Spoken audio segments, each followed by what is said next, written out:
So yun mga busero, long time no upload tayo. So ito, may unbox ulit tayo ngayon na scope. Bali ito nabili ko sa Facebook. Nakausap ko na siya sa Facebook. Bali, Key-Eagle itong itong brand. At mukhang legit naman yung seller. Tapos ito pala yung pinakamura sa kanila. And sorry sa talagang kung di pag-upload kasi nagkaroon ng issue yung itong YouTube account ko. Sa AdSense lang naman yun. Yan. Bali, kung hinahanap niyo yung una kong in-upload yung huli kong upload pala na receiver, hindi ko na na-upload, pero natapos ko yung receiver.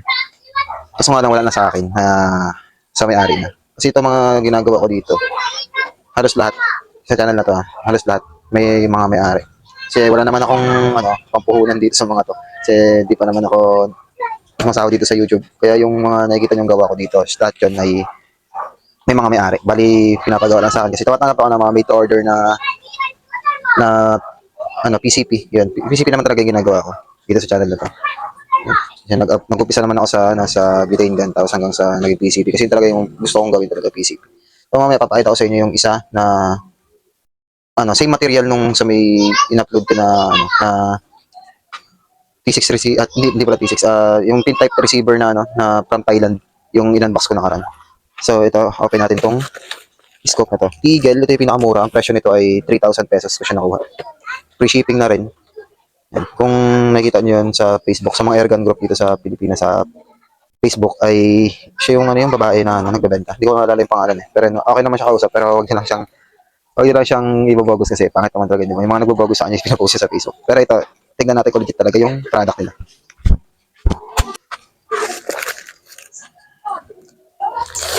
Natin sirain yung mismong package. Yung tinata sa dulo.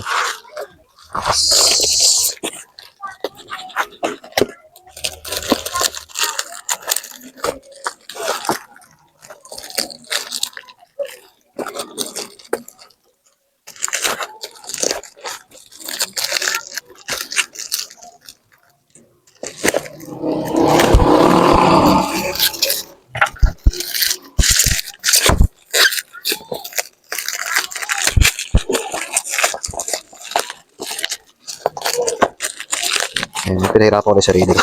Isirain ko rin pala. Napakapurol ng kutsilyo.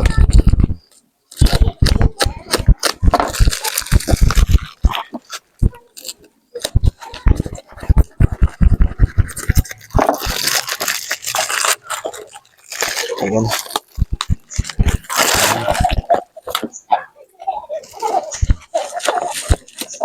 Bubble wrap tayo. Secure naman yung packaging niya kasi isang layer lang yung So, bubble wrap. Pero okay naman, may box naman siya sa loob.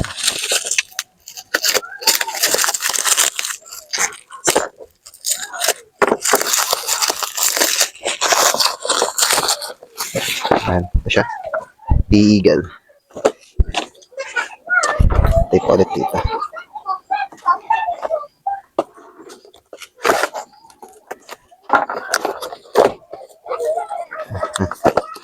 Ano buksan? Dito. Ito siya. Ayan.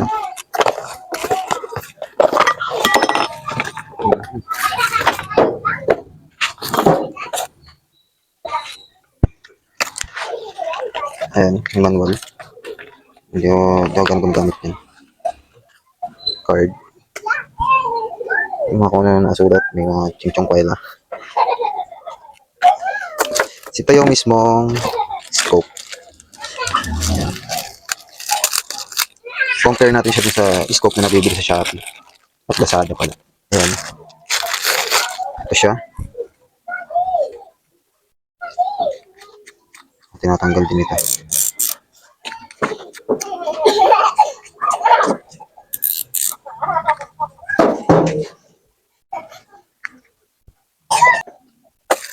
Sunshade siya na maikli lang.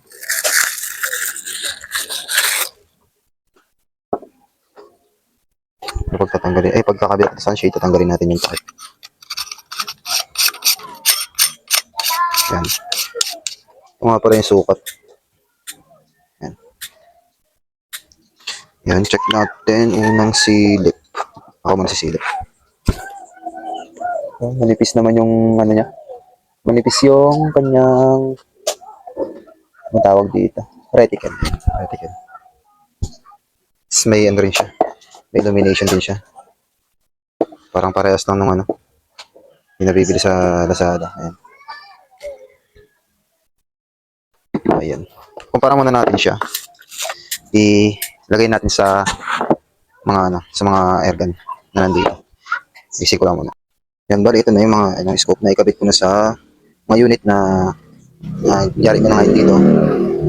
Bali, ito yung PSA. Yung nabibili sa Lazada na sa 1,700 pesos na bili. Kasi ito yung T-Eagle natin ngayon na pinakamura nila 3,000 pesos. Ayan, T-Eagle. Kaso nga lang may problema ako dito. Ang order ko kasi is 20 mm na mounting. Kaso nga lang, ang naipadala sa akin nila, T-Eagle. Ayan, makapansin nyo. BSA itong scope. Ayan. Pero yung mounting ay T-Eagle. Kasi mali sila nang naipadala sa akin. Pero wala namang problema doon dahil papadala naman ako ng bago. Nakausap ko naman na sila. Wala namang problema dahil papadala sila ng bagong mounting. Ayan. Dito ko muna siya inabit kasi itong receiver na to is meron siyang dovetail tsaka Picatinny. Dalawa yung ratings niya. Pag yun yung mga ano, ito yung sasabi ko sa inyo na parehas na material sa receiver na in-upload ko nakaraan. Yan yung mga receiver na from Thailand. Yan yung kinalabasan nung ginawa ko. Kaya na sa may on progress ko sana na receiver. Kaso nga lang, hindi ko siya natapos. Natapos ko siya pero hindi ko na naipakita dito sa ano natin, sa channel natin na tapos na talaga siya. Kasi naibigay ko na dun sa nagpagawa. Bali yung ginawa ko na yung device, ano, universal yung kasahan. Pero ito, right-handed lang siya. Yan. Yan. Tapos ito kasi, itong isa, ito talaga may may-ari nito. May-ari talaga nito. Ito talaga yung set niyan. Yung scope yan, para dito talaga yan. Kasi nga, yun nga, mali inabigay sa akin na mounting. 20 mm tong ano natin, Picatinny to. Kaya pinagpalit ko muna sila para matesting natin. So yun, sa appearance, mas compact to sa dito. Kasi ito talaga mas mahaba talaga to. Kaya tanggalin ko yung mga ano na to, mga sunshade nila. Mas mahaba talaga to. Mas mahaba talaga siya. Yung dulo niyan, ito lang sa kanya. Mas mahaba siya ng mga siguro mga 15 mm. Paras lang pala sila na ano, ng size eh. 4 to 6 by 44. Parehas din. Ito lang di ko alam kung ano yung letra na yan. Kasi iba yung nandito eh. Tapos, may napansin lang ako sa kanilang dalawa. Ang ano ko kasi, dito muna tayo. Pagkakaintindi ko kasi, di ba, hindi naman ako expert, pero ito lang yung pagkakaintindi ko. Kasi ito yung, alam ko tinatawag dito, parallax, di ba? Yan.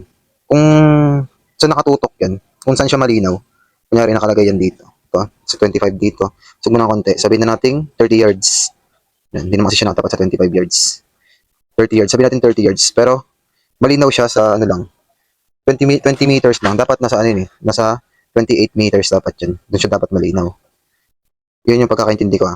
Kung, kunyari, ito 30 yards. Dapat sa 30 yards din siya malinaw. Pag sinilip mo dito sa scope.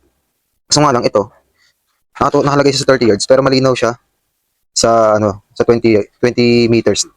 Yan. Kung kasi yung tinututok sa may pader na yun. Yun yung pinakamalinaw niya. Ang ano lang sa kanya, is 20 meters lang yun yung sa tinutukan ko. Pero ito mas malala. Kasi nakita niya, 75 na dito. Tapos dito 50.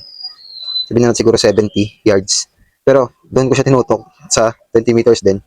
Doon yung malinaw niya. Pero pag tinutok ko siya sa, yan, ito 25 yards. So, malabo siya. Pag dito ko siya, yan, sinilip ko siya dito. Yan.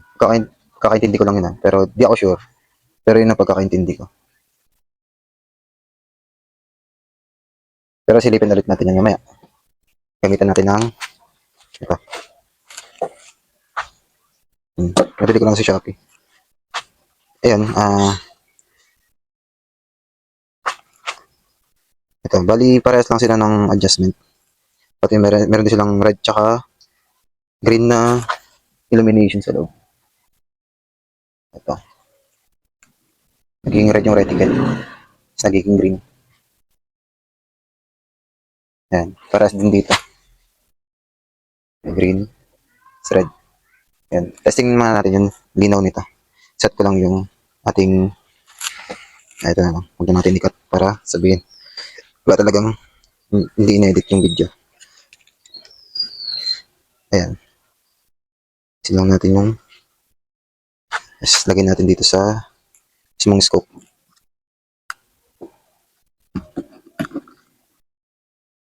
Okay lang kahit umaba na yung video natin basta pakita ko sa inyo yung pagkaiba talaga nila.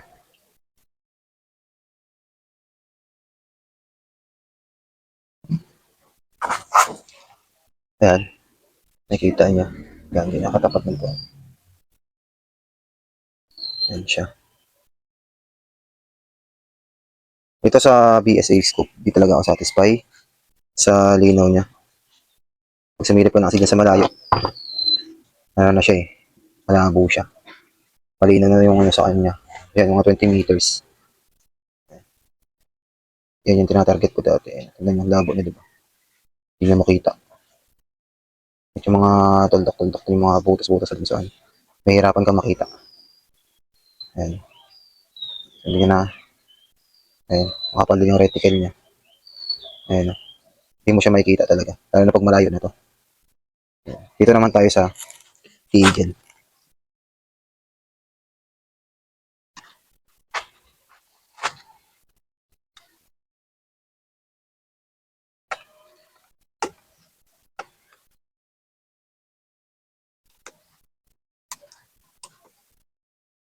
Ayan.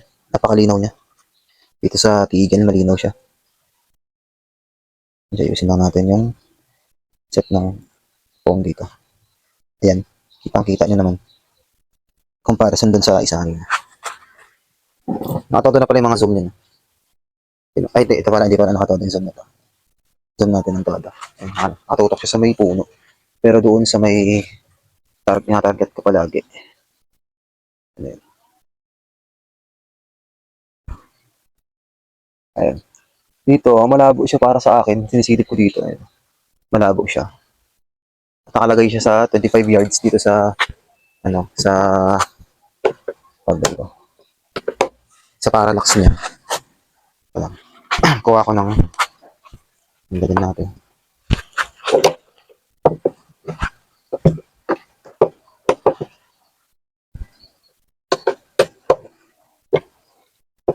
Wala sa center yung stand yung iPad natin. Ayan.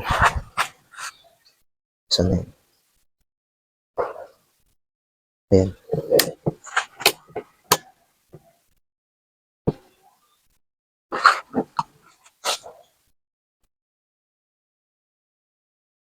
Ayan yung tinatarget ko palagi. Nakita nyo na malabo siya. Kasi nakalagay siya sa 25 yards. Ilagay natin ng 20 lang. Ay, malabo pa rin. Pero pag ilagay ko siya sa 70. Ayan. Ayan. Nakita nyo diba luminaw siya? Ayan. Nakikita na yung mga butas. Ayan diba? Mas malinaw siya dyan. Ayan. Balik natin. Ay, balik natin sa ano? 50. Ayan. Malabo ulit siya. Balik natin sa 25 yards. Mas lumabo. Diba? Balik natin sa 70. Ayan. Ayan. Ayan yung pinakamarinaw niya. Ayan. Yun lang naman concern ko sa kanya kasi inano ko naman na ito kanina. Tinesting ko na. Nagko-koi video. Yun. Yung mga parallax lang. Talaga yung hindi ako satisfied. Pero malinaw. Malinaw tong T-Eagle. Kaysa dito sa BSA scope. Mas satisfy ako dito sa T-Eagle. Pero syempre, mas mahal to. Kaysa dun sa ano, sa may BSA. Ayan. O, diba? Ulitin ko 20 meters lang to. Wala pang 20 meters eh. 18 meters lang to. Ayan. Kaysa naman doon sa isa, diba? Malabo talaga. Kahit yung reticle hindi mo makita. Pero dito sa, ano, kitang-kita. Tsaka manipis lang talaga yung reticle niya. Dito rin sa may BSA. Dito nakikita ko pa yung butas niya.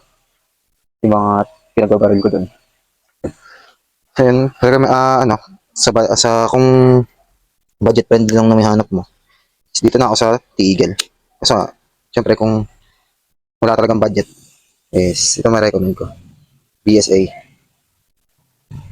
Pero meron naman mas mura nito. Yung nasa halagang 1.2, yung mas maliit na version nito. Pero mas forma kasi mahaba eh. Ito, Eagle. Baka sabihin niloloko ko kayo eh. Diba? Binalik ko siya sa 75. Pero yung kanina nandito nakatutok yun sa 25. Yan, dyan siya nakatutok kanina. Yan. Malabo. Yung nakita nyo kanina malabo. Yan. So yun lang naman mga busero. Yan, sorry ulit kung matagal tayo din nag-upload. Next natin is itong silencer. Yan, pakita ko sa inyo. Yan. Mga silencer na nabili ko sa Shopee. Presyo nila is wala pang 500 pesos. Pero, goods na goods. Yan. Testing natin pa isa. Ito kasi may laman. Yung ito isa wala naman. Maikli lang to. Maikli lang yan. Compare natin dito sa mga to. Pero, sulit pa rin yung quality niya sa presyo. Mahina na lang siya. Hindi siya yung todo wingy talaga. So, yun lang mga busero. Takits na lang ulit.